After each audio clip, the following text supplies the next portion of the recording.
क्या आपने कभी सोचा है कि क्यों अचानक आपके जीवन से लोग दूर हो जाते हैं?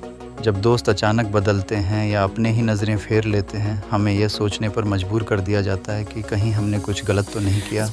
लेकिन सच्चाई ये है कि यह हमेशा हमारी गलती नहीं होती। कभी-कभी यह खुद परमेश्वर का कार्य होता है जो हमें अपने विशेष उद्देश्य के लिए तैयार कर रहा है। भजन संहिता 4 पद 3 में लिखा है, यहोवा भक्त को अपने लिए अलग करता है। इसका अर्थ यह है कि जब परमेश्वर किसी व्यक्ति का उपयोग करने का निर्णय करता है तो वह उसे भीड़ से अलग कर देता है। भीड़ का शोर इतना अधिक होता है कि परमेश्वर की आवाज़ को सुन पाना मुश्किल होता है। हमें एकांत में जाने की आवश्यकता होती है ताकि हम उसकी दिशा में भटक न जाएं और उसकी आवाज़ को स्पष्ट सुन सकें। अतः हमें उदाहरणों पर ध्यान देना चाहिए। मूसा ने तब तक परमेश्वर को नहीं देखा जब तक वह सीनै पर्वत पर चढ़ नहीं गया और भीड़ से अलग नहीं हुआ। इसी तरह गिदोन की सेना तब तक विजयी नहीं हुई जब तक उसकी संख्या 32,000 से घटकर सिर्फ 300 नहीं रह गई। इससे ये स्पष्ट होता है कि परमेश्वर को बड़ी संख्या में नहीं बल्कि तैयार दिलों की आवश्यकता होती है।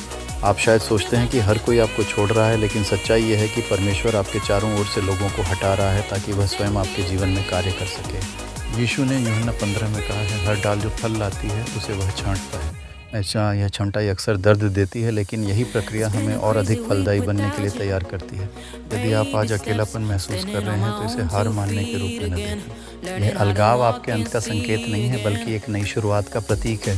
भीड़ आपको प्रशंसा तो कर सकती है, लेकिन बुलाहट केवल परमेश्वर की है, और जब वह बुलाता है तो सबसे पहले आपको अलग करता है। याद रखें, अलग होना सज़ा नहीं बल्कि तैयारी है, और जब तैयारी पूर्ण हो जाएगी तो आपका जीवन परमेश्वर की महिमा के लिए जगमगाएगा।